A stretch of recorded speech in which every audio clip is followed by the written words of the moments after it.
زي ما احنا عارفين ان البي اي ام هي الاكثر استخداما دلوقتي في العالم كله. وليه احنا اصلا بنستخدم البي اي ام؟ وليه احنا بندور على استخدامات البي اي ام؟ وايه اللي بيميز تكنولوجيا البي اي ام عن اي سيستم تاني واي تكنولوجيا تانية؟ ده غير كمان ان انت فاهم كويس قوي ان البي اي ام هو اللايف سايكل بتاعه المشروع كلها وبيمر بيها بكل التفاصيل. وطبعا جوه كل التفاصيل دي في استخدامات اساسيه البي اي ام بيديها لنا، وعلشان كده احنا كلنا بنحاول نحققها واحنا بنستخدم تكنولوجيا البي اي ام. ايه هي بقى اهم 8 استخدامات جوه البي اي ام؟ تعالوا نتعرف عليهم في الفيديو ده ونتكلم في تفاصيلهم وازاي تقدر توصل فيهم لاعلى نسبه من انك انت تحققهم في المشروع بتاعك.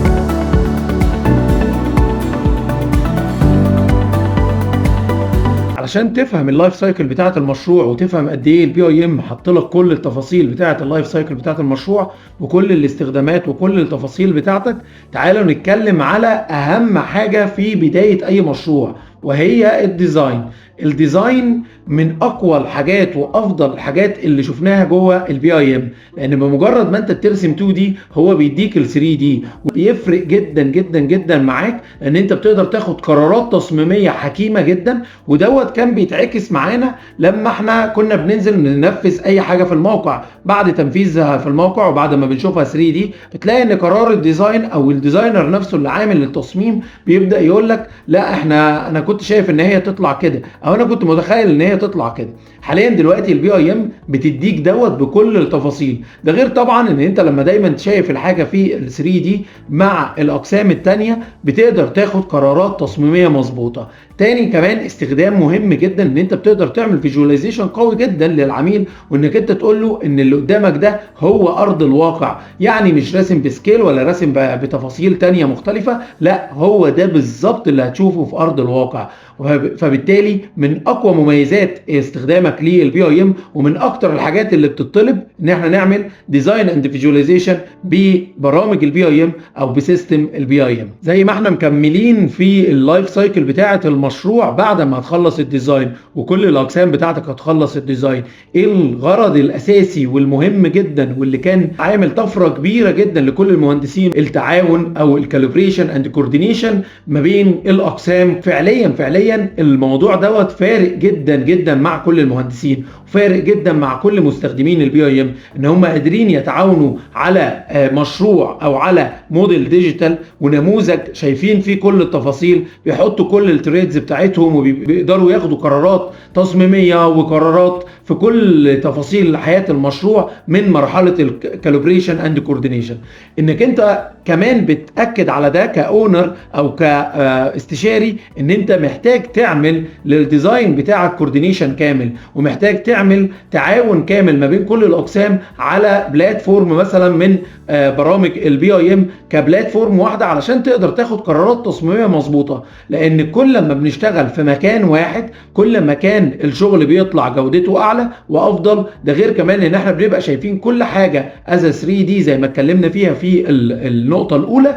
فبالتالي قراراتنا التصميميه وقراراتنا مع المقاولين وقراراتنا مع الاونر وقراراتنا مع كل التريدز اللي موجودين وكل الاقسام هتكون مظبوطه 100%. فمن اقوى الاستخدامات للبي اي ام ومن اكتر الحاجات اللي بتطلب في المشاريع هي الكاليبريشن اند كوردينيشن يوزنج بي اي ام سوفت وير.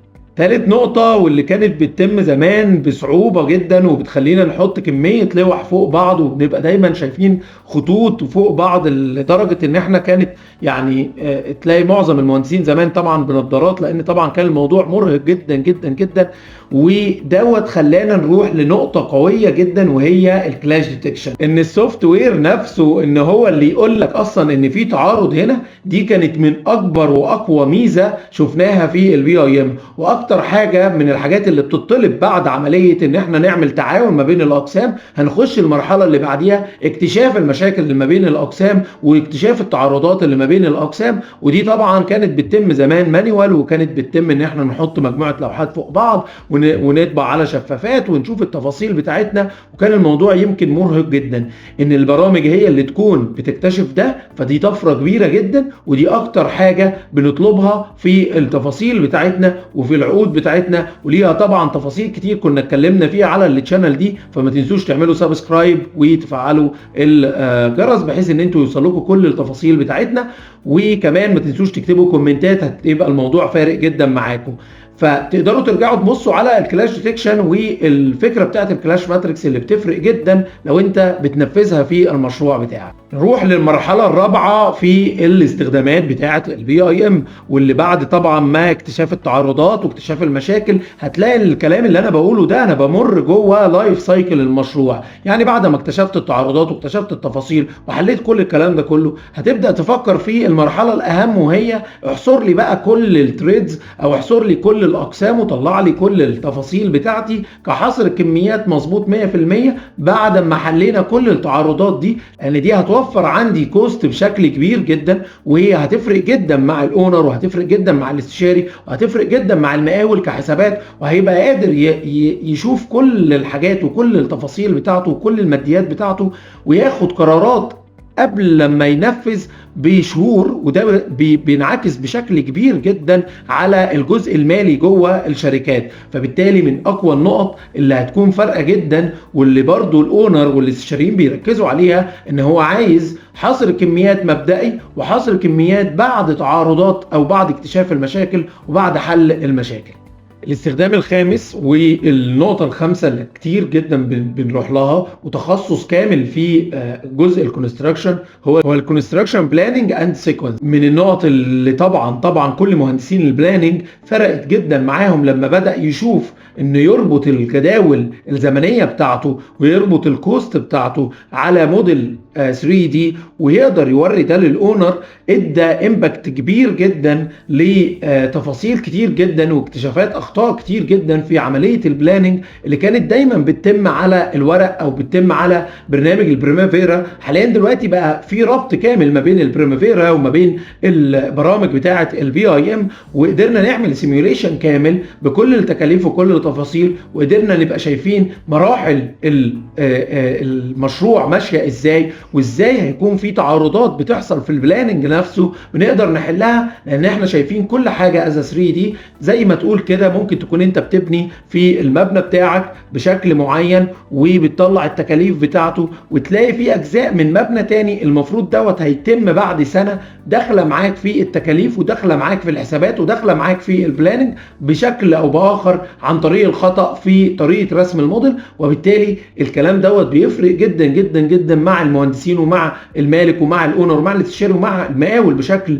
كبير جدا، لانه بيقدر يبقى عارف كل حاجه قبل ما ينزل ينفذ في عمليه البلاننج بالذات، لان كانت بتتم عن طريق مجرد شرطات ومجرد تفاصيل كده ما بنقدرش نشوف فيها ال 3 دي. ثالث استخدام من استخدامات البي اي ام واللي بيطلب في المشاريع الحيويه. ويعني ايه مشاريع حيويه او يعني ايه اللي احنا هنقوله ده دلوقتي، لان في كتير من المهندسين ما يعرفوش او ما يسمعوش عنه او ما بيفكروش فيه خالص. بس تعالى كده قبل ما نقول اقول لك على حاجة بسيطة. لو انا دلوقتي راجل مستثمر وعايز اعمل فندق او عايز اعمل مستشفى، وبالتالي المستشفى والفنادق ومحطات القطارات والمشاريع القومية والمشاريع الحيوية اللي بيبقى بيتردد عليها مجموعة كبيرة من البشر، لازم المشروع دوت بيكون في اوبريشن كتيرة جدا بتحصل. فبالتالي لازم يكون معايا حاجة انا قادر ادير بيها المشروع. فمثلا لازم ابقى عارف في الفنادق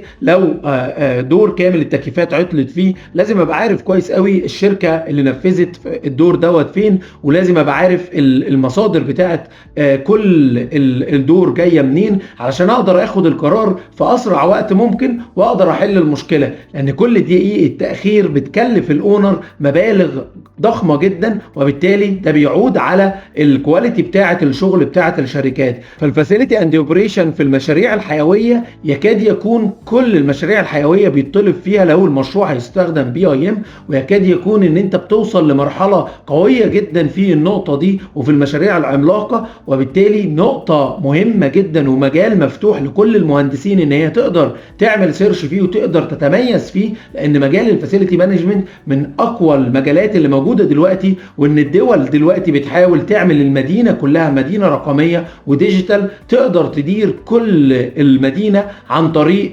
موديل شبيه للمدينه، وده اللي بيتقال عليه الديجيتال توين. فبالتالي هيكون فارق جدا جدا جدا معاكم. فمهم جدا ان انت تفكر في طريق الفاسيلتي مانجمنت لو انت بتارجت شركات مالتي ناشونال وبتارجت مشاريع عملاقه. وعلشان تقدر تحقق الفاسيلتي اند اوبريشن في المشروع بتاعك، لازم توصل لمرحله الاس بيلد، اللي هي مراحل ال او دي اللي كنا اتكلمنا فيها بالتفصيل على التشانل، تقدروا برضو ترجعوا تبصوا عليها. هي مرحله الاس بيلد. مرحله الاس بيلد ان احنا بنعيد او بنشوف ايه اللي تم بالفعل في الموقع، وبنرجع نعدله جوه الموديل بتاعنا عشان يكون معانا موديل طبق الاصل بالظبط، ونقدر ناخد قرارات لما بنيجي نعدل او نعيد تصميم او نركب اشياء جديده جوه المشروع بتاعنا. حاليا دلوقتي ان احنا كمهندسين ما بقناش بنبني المشروع كده وخلاص، بقينا عايزين المشروع يكون صديق للبيئه، يكون مستخدم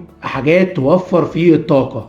وطبعا من غير ال 3 دي موديلنج، ومن غير عمليه الكوردينيشن اللي هتتم بطريقه مظبوطه، ومن غير العمليات بتاعه البلاننج بشكل قوي والتخطيط بشكل مظبوط، ما كناش هنقدر نوصل للسستينابيلتي اند انرجي اناليسيس. الموضوع بقى مختلف تماما في المشاريع، وبقى حاليا دلوقتي في تحضير ماجستير ودكتوراه ومجالات مفتوحه جدا لعدد كبير جدا من المهندسين اللي حابين يتخصصوا في النقطه دي. وحاليا دلوقتي طبعا بنشوف في الخليج قد ايه في مباني موفره للطاقه، وقد ايه في افكار علشان يحصل توفير للطاقه بشكل كبير. فبالتالي من النقط القويه جدا اللي ضافت جديده، واللي بقت بعض الشركات بتحاول تحققها، وان هي تاخد شهادات لان المشروع ده من المشاريع صديقه البيئه، واللي بتوفر فيه الطاقه وبتقلل استهلاك الطاقه بشكل كبير. وده طبعا بينعكس بشكل كبير جدا على المستثمرين، لان لو انت بالفعل بتوفر فيه الطاقه من